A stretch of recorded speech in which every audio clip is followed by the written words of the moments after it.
Well, welcome everyone to the Life-Saving Divorce Book Study, Chapter 2 on Understanding Divorce and Dangerous Marriages. Now, I want you to put up one hand if you've read part of this chapter, and put up two hands if you've read all of the chapter, because this was a meaty chapter. Yay, yay. I mean, those of you who read the whole thing, you deserve a pat on the back because this was a long chapter. And I promise we'll have a lot of time for discussion and Q&A. I got your feedback and we're going to change some things around. My co-host today is Ginny, and she's got the bright pink background.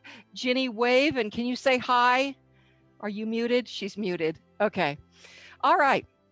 If you need any help, you can either send Ginny a note by clicking the chat button. So maybe we ought to enable that. Now, I am recording this, but no one's name or image will appear in the recording. I care about keeping you safe. So let's get going. Can you all see, do you all see a book cover there? Of course, everybody's muted. Nobody can tell me. Okay.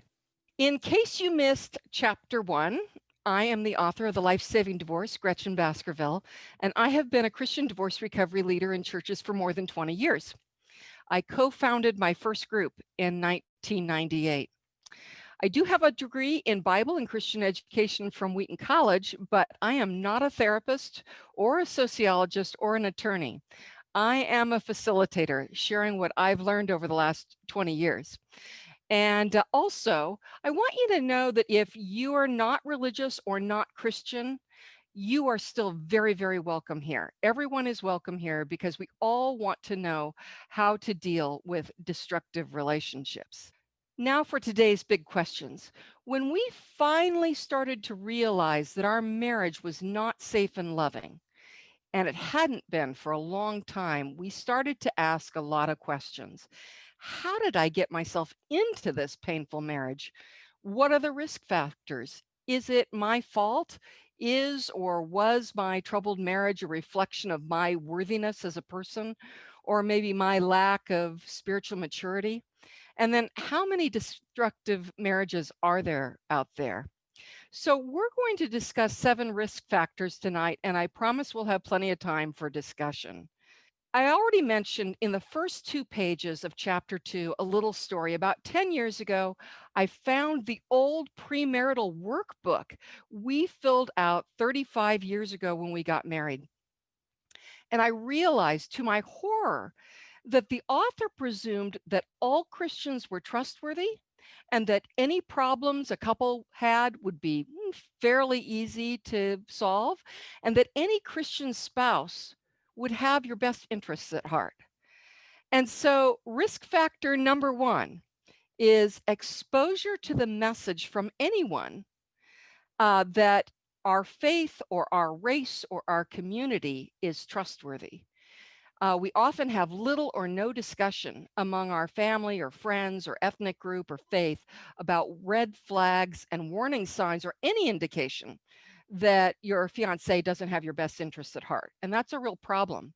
Or the message comes across clearly that it doesn't matter anyway because marriage will mature them and fix the problem. So that is the first risk factor. Now I want to hear from you, and we're going to take a poll. So this means poll everywhere. Get ready to go. If you are new to poll everywhere, this is going to be fun. There are 3 ways you can vote. The best and easiest way is to download the app on your smartphone. It's called Poll Everywhere, P-O-L-L. Poll EV for short.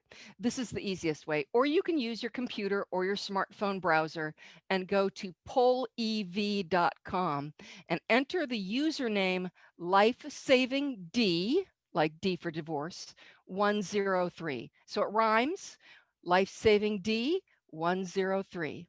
The third option is you can text lifesavingd 103 to 22333 on your smartphone.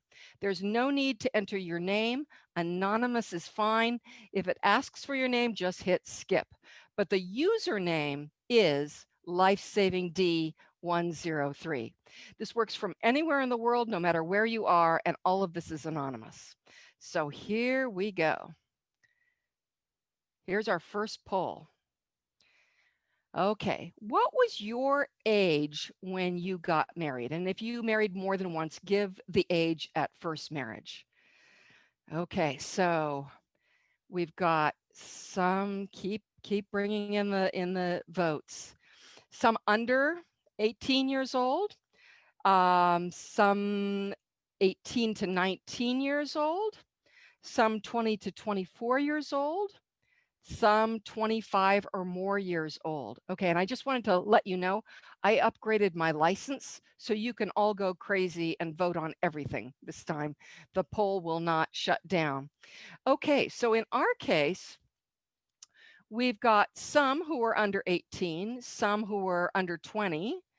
Um, a lot of you, wow, right in that sweet 20 to 24 years old range. And then I'm in that 25 or more years old. I call it the age where I should have known better. So this is this we are pretty representative of what's out there. All right, let's go to the next poll. So stop voting on this one. And the next question is, all right.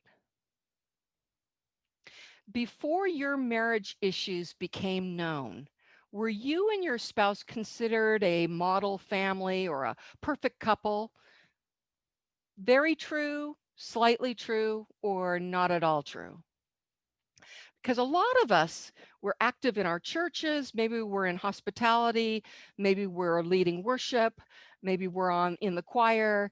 Many of you are married to were married to pastors, missionaries. You were missionaries. You may have been youth pastors, and so it's interesting. So, okay, look at how the poll is shaping up. 68%. So almost 7 in 10 of you would say that you were considered at your church to be a model family, kind of the perfect couple. Isn't that interesting? All right. Now, okay, stop voting. And now we're going to go to the next one. Now, you're going to have to do some reading first. I don't want to see you jumping off the block this fast. There are 10 options here. What was the most significant reason for your marriage breakdown? So we have one, the top one is on all the cheating, infidelity, sexual immorality, addictions, physical abuse, mental, verbal, financial, or spiritual abuse, incompatible, grow apart, personal growth, money problems. Go ahead, you can start polling. Neglect of duty or not carrying their own weight, fell out of love, different lifestyles, different values or religions, in love with someone else, or none of the above. So you can, and I'm sorry, I'm forcing you to pick the most significant reason for your marriage breakdown. And I don't see any. Hold on just a second. Let me make sure that poll everywhere. Right. Did anything switch for you? It should say agree or disagree. A spiritually mature person will forgive their spouse before the sun goes down, no matter what the offense. You strongly agreed, somewhat agree, somewhat disagree, strongly agree. And as you know, this all hinges back on the verse about don't let the sun go down on your anger. So many of us felt that we could never go to sleep at night unless we had forgiven whatever had happened that day. So agree or disagree, strongly agree, somewhat disagree, strongly disagree. Okay, so we've got 16% strongly agree. Oh, still coming in here. And right now, the somewhat disagrees are in the lead, but we have all, if you've been raised in a church that is really strong on reconciliation and forgiveness, you hear this a lot. Okay, so we've got, you can see how they're all coming in. They keep changing around. This is very exciting. So some strongly agrees, somewhat disagrees, and strongly disagrees. All right, all the votes in? Okay, so right now we have about a little over 1/3 are saying strongly disagree. and about 1/6 are saying strongly agree. Okay, so we are gonna stop polling, and we're gonna go to the next one. Here we go. So what you should see is more risk factors. Are you seeing that screen? Mhm. Okay, so the second big risk factor is age, education, and income. The divorce rate on average, and we get this from census data, your census at work. The divorce rate on average is higher when age and education and income are lower. Isn't that interesting? So age at marriage really matters a lot. And if you marry less than age 18, they found, this was done in 2002, that 29% likelihood of divorce after 5 years. 18 and 19, 24%. 20 to 24 years old, 17%. And 25 and over, 15%. So age really makes a big difference. Number three, and I want to talk about this because the pressure we get is really a problem. All right. We have learned that there's this pressure that says marriage equals adulthood. You've arrived. If you've married, now you're an adult. So we receive marriages that put a lot of pressure on us. For example, that marriage signals that we are now mature, or often our faith pressures us to be a role model, to look perfect, to be that model couple. And then we feel pressure to model spiritual maturity for others. For example, that belief in forgiveness on demand. And these messages, this pressure, increases our vulnerability to abuse and betrayal. And they pressure us to sweep marriage endangering behavior under the carpet.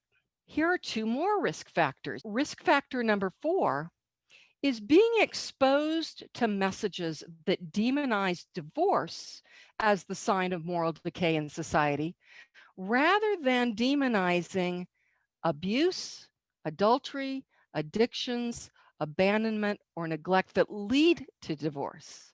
We're kind of missing it, right? So, did you know our divorce rate would likely drop in half if sexual immorality, abuse, severe addictions, and abandonment ended tomorrow? Because half of divorces are for very serious things here in the United States. Um, Risk factor 5, exposure to incorrect information in sermons and articles and things we hear online. Sermons are always seen as very authoritative. And yet the truth is that the divorce rate spiked in the 1980s and has dropped considerably ever since. It is almost as low today as it was 50 years ago. And by the way, the decline is not due to marriage rate declining. If you want to look, I put the formula in the bottom of that slide. So anyone who tries to whip you into a frenzy over the imaginary skyrocketing divorce rate is ignorant and probably just trying to manipulate you. So I want to show you the next slide. Some of you have seen this already. Divorce saves lives. How do we know? Well, because a great social experiment was done in the United States starting in 1969. Actually, it went into effect in 1970. And basically, when no fault divorce laws started passing one state at a time, as you know, there's no federal divorce law, starting with Governor Ronald Reagan in California in 1969, researchers were waiting with bated breath. They wanted to see the effect. Because up until this point, you had to prove to a judge that your spouse had cheated on you. You had to prove to a judge that you were abused enough. And the judge could say no. Anyway, over the years, these researchers saw the suicide rate for wives drop about 20%. The domestic violence rate by and against both men and women dropped 30%. The homicide rate of women murdered by intimate partners dropped 5 to 10%. So, are you ready for two more polls? I'm going to take that as a yes. Here we go. In your family or in your faith, the first option was husbands and wives have an equal say in decisions. The second is husbands are godly leaders and wives are to cheerfully obey. And the third is husbands are the leaders, but are never or only rarely to insist on their own way. The fourth is, something else. Let's see. I really want this poll to work. Did that poll work? What were you taught would happen if you had premarital sex? Does anyone see that poll? Uh-oh. Okay. It looks like it just acted. Oh, go to hell. Right. Okay. It looks like the poll is working. So jump in here, make it a short answer. What were you taught would happen if you had premarital sex? Okay. Disappoint God. What else? If you have a second answer, you can throw that in there too. It was wrong.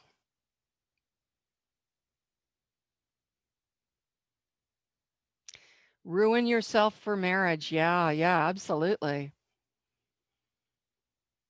Yeah, you were a chipped teacup. Oh, disgrace your future husband. Yeah, right. Right. Your marriage would not survive. Yeah, you weren't that, okay, it's sin. You weren't that radiant virgin bride. What else? Give us a couple more. Not pure, right. You're now tarnished. Fornication, right. We know that fornicators are in trouble. Yep. Okay. All right. So let's talk about more. Okay, would be punished by God. Yeah, sexually transmitted diseases. Nobody's said this yet, but would be punished by God by having a bad marriage or an abusive marriage. I had someone in my group several years ago who said that.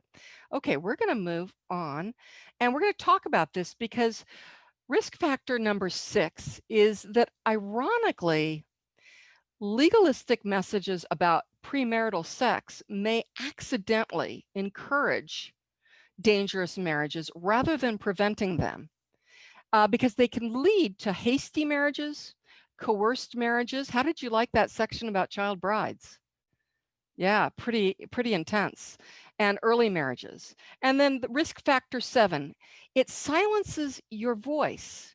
If you have a narrative in your marriage that you can't speak up, then anything that significantly reduces a spouse's ability to warn about danger or to propose alternatives or to call out marriage endangering behavior or to like veto a really bad plan, that enables a dangerous marriage. And we were brought up, two heads are better than one, iron sharpens iron. Now, men hear a different version of this. They have their voices silenced and they are told to give up all personal power by phrases like happy wife, happy life, or always saying to your wife, yes, dear. So, and then we'll talk about more. We'll talk about more in the next chapter. All right. So, when we look at what really is marriage, what are the basic requirements? I mean, I don't think very many of us thought that our spouse would give us champagne and flowers every single day and fulfill all of our needs. But it's also more than just a piece of paper and a ring on a finger. Michael Alvarez is an MFT who specializes in nonviolent sex offenders and working with them in their marriages. And he said, a marriage must be safe and loving, or at least respectful, where both people are grateful for the other's capabilities. Otherwise, it's not a marriage. It could be kidnapping or incarceration or servitude, but it's not a marriage. All right, so next we are going to have some group discussion. And so Jenny is going to, we're going to go to get out your poll everywhere And this is your opportunity to ask questions. And I will go for the ones that get upvoted. So here's how it works. This works best if you either have the app on your phone. Not You can't do this with texting. You have to do it with either an app or with a computer with a browser. And you can ask the question, or if you like a question that's already there, you can upvote it. Now, if we were being really vicious, you could also downvote questions too. So, can we have a discussion about things that should be negotiated before marriage? And what might that look like? Yes, absolutely. So, when I threw my hat back into the dating arena, my therapist said, you need to really get all of these big things out on the table right away, because in business, there's this concept called fail fast. And if any of you understand what fail fast is, it's the idea of you test you test this new product, you test this new service, and you test it in a small way. And if it doesn't work, then you haven't invested much. So you can walk away and test something else. So his idea was, you want to fail fast at these relationships. So test things right up front. See how this person deals with discussions about money, discussions about sex, discussions about boundaries and things like that. And there's a it's very typical for us to be coy and demure and play games, little mind games. But he said, no, just go for it. Just talk about it, because somebody who's serious about marriage, they want to know your answers too. So I'll never forget, my father is kind of an old fashioned guy, and he said, you're going to have a prenuptial agreement, Gretchen. And so I told my husband, who I'm married to now, um, 4 years ago, as we started dating, I said, my father's going to insist on a prenup. How do you feel about that? Well, he said, well, I guess it just sort of depends on what the terms are. Let's talk about the terms. That's the answer you want. The answer you want is, that's an interesting idea. Tell me more. Um, Talking about sex. I'm a strong believer in talking, getting. We don't want to have those situations where we get into a sexless marriage. If you like sex, you do not want to get into a sexless marriage. If you don't like sex, you want to find someone who's okay with that. I mean, there are asexual people out there, and they're very vocal and public about it. So why not be upfront? I don't like sex. I'm looking for someone who just wants to be affectionate and a kind and loving and encouraging and supportive spouse, but I'm not interested in sex. Let's put that out there. My therapist said you need to talk about money, sex, household chores. You need to talk about whether you would ever have adult children move back in the house with you if you married this person. And what's so great, my husband's very reserved, but once he figured out what I was doing and why I was doing it, he jumped in too.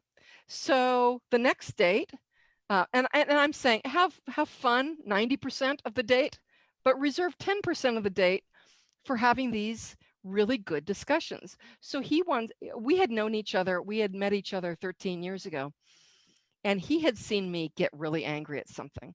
And so one of his questions was, tell me about the day you got angry. I want to know that. I want to understand your anger and how you handle anger. I mean, this is in the first month of dating. So the idea of failing fast, is this a person who's going to give you honest, sincere, authentic answers?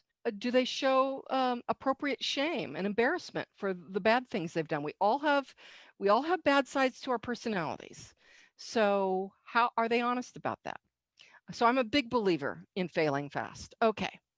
Can we discuss mental illness and how cluster B personality disorders contribute to so much relationship abuse? Well, I'm not a psychologist. I think we have at least one or more psychologists on this line. So I'm not going to pretend to be one, but cluster B personality disorders, in fact, all the personality disorders are extremely resistant to treatment. Yeah, you can knock yourself out and try to change a person with a personality disorder, but it probably isn't going to be a fruitful expedition. So I think you can do some Googling of academic studies on treatment success for cluster B and for other personality disorders, and there's not a lot of hope. So, I mean, they rarely have the motivation or the energy or the interest in fixing themselves. I'm sure I didn't answer that question well, but I'm not really qualified. Best, let's see, best steps, tips, tools for early divorce recovery. Yeah, this is going to sound so self-serving. Read my book, because if you've got kids, just go straight to chapter 7. That will take so much tension and so much heartache and so much worry and so much anxiety off your plate. Um, and then if you are concerned about dating or staying single, go straight to chapter 10, because you need to know that if you've been in a long, unhappy marriage, Hawkins and Booth, 2005, if you've been in a long, unhappy marriage, they were only studying couples in 12-year marriages and higher. But you can imagine that, if it's not been happy for a long time, and it's going on a decade, Hawkins and Booth say, whether you divorce and stay single or divorce and remarry, you're going to be a lot happier on average, based on their study, than if you had stayed. Um, the other thing that's, I think, really important to know is that not everybody wants to remarry. And if you want to skip ahead to chapter 10, I give you actual figures. I think it's 40, is it 43% of Christian women say that they are not so sure they want to get married again. 17% said they absolutely do. And then there's a couple of gradations in between those. So if you choose to stay single, you're very likely to have a lot of self-respect and happiness. Um, they use several metrics, measurements of your life satisfaction after divorce. And either way, you're likely to be in a better place. All right. Oh, the other thing I think, other steps, tips, and tools for early divorce recovery is to realize that this is going to be about a 2-year process. And I talked about this last time. On average, it's about 2 years to get through, all the feelings of a divorce, whether you are the leaver or the leavee. The leavees, those who got rejected and dumped and left behind, they feel super miserable the first year, but by the end of the second year, they're with everybody else. They understand that this person actually sort of did them a favor. So just be aware that those first 2 years are just rugged. They're just hard. For me, the first 6 months was just ugly, and I would never want to do that again. So it is a process. And then the other thing I would do is don't be so quick to try to get rid of anger. A lot of us don't have memories exactly of what happened to us, or we didn't understand what happened to us. And so as we understand, we become angry again. Oh my goodness, I didn't realize that that was manipulation. Ooh, that makes me angry. So it takes a long time to move through all those injuries. And I've said this also in chapter 10. Um, PTSD in combat wounded or in combat soldiers, even the most tough, trained, and hardened soldier would develop PTSD after 240 days, I think it was, in combat. Well, if you've been in a 10-year marriage, you've already been in 3,650 days of combat, or a 20-year marriage over 7,000 days of combat. So you've got a lot of injuries to identify, to grieve over, to share with people who understand, like a group like this, to call out and say, this was unfair, this was unjust, and have everyone else raise their voices to the Lord with you and say, this was unfair, this isn't right, just like David did in the Psalms. And so don't jump to forgiveness too fast, because that ends up just being a way of smoothing it over and not really dealing with the injuries and not really feeling the anger over them. Okay, that was Gretchen, probably, can I ask yeah. a question that was in the chat? Yeah. Uh, when you had talked about 2 years, just kind of coming out of the fog and doing much better after 2 years, the question was, are you marking that from the point of an affair, separation, or the actual divorce? Well, divorces take so many years nowadays for the long ones. I mean, my divorce took nearly 5 years, so I take that to be what I actually see in divorce recovery groups. Is I see from the day they go their separate ways and live separate lives. That might be in the same house. It might be just a legal separation. It might even not be anything legal. But that's why I say I use the phrase, "How long have you been on your own?" Because everyone has in their own mind what on your own means. It's about 2 years after being on your own. Now, all bets are off, as I said in chapter 1, if you've got a hostile divorce, court abuse, and all kinds of things going on. You'll still feel better, but then you'll have these moments of sheer panic as you go back into court over and over. All right, next. I've got time for just one more question, and then we've got to move on. After your divorce, was thinking today, how long do you have to call yourself divorced rather just single? Who wants to be called divorced their entire life? Oh, that's just such a great question. How do you identify yourself? I had, so I got to a point where my life, it took me about 3 to 5 years to get financially stable, and about a few years after that to actually start putting money into retirement. And after a while, I stopped calling myself a single mom. I thought that sounds too pathetic. I'm not a single mom. I'm not, a sad divorcee. Um, so I don't know if you can see this. I'm wearing my singleness ring. Some of you know that I wrote an article for Psych Central a couple years ago, but I just found that God was so powerful and helped me so much through all the difficulties. I mean, when I divorced, I was earning only $500 a month. I didn't know how we were going to ever keep a roof over our heads, and I bought this ring about 10 years after I divorced, or after I, was on my own, to commemorate God's faithfulness to me. And engraved on the inside is one of the Psalms about God restoring me to life again. And so I think you can, as soon as you want to call yourself single, you just call yourself single. If you think that, there would still be times that I'd call myself a single mom if I wanted some sympathy. But for the most part, when you're when that no longer describes you, then call yourself single. Absolutely. All right. We have run out of time because I am trying to be very, very good. All right. We are going to go on to prayer, praise, and gratitude.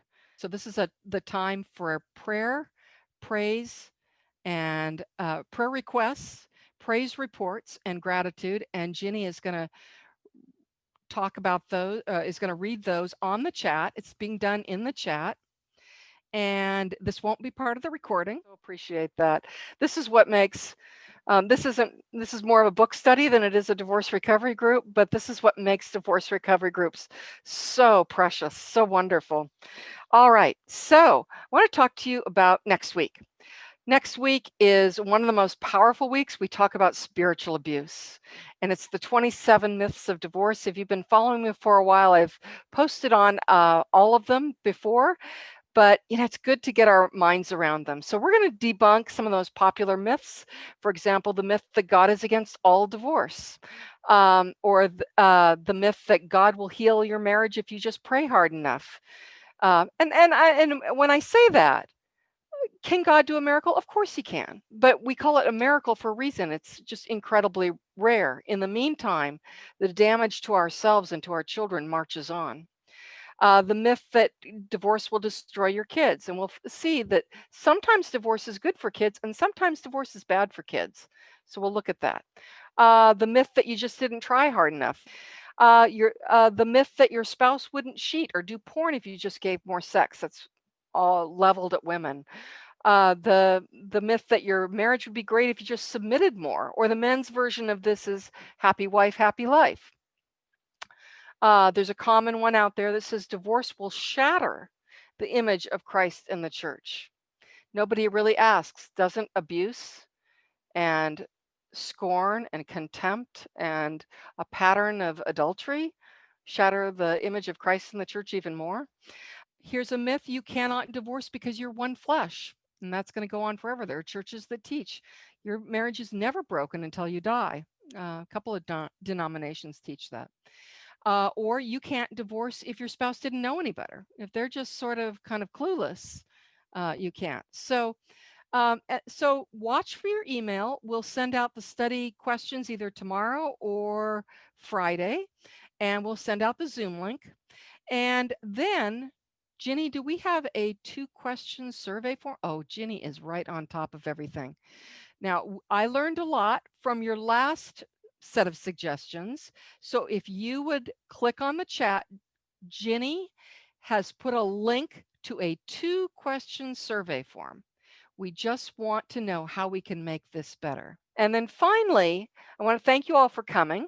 Take that 2-question survey form. The link is in the chat.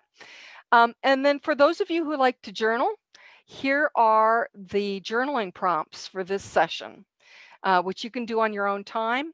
The final straw for me in my marriage was or would be, any person who puts God first can have a great marriage. Didn't apply to my marriage because a future looking prompt would be, I would remarry, or today is the day of salvation, 2 Corinthians 6:2. So I'm going to blank.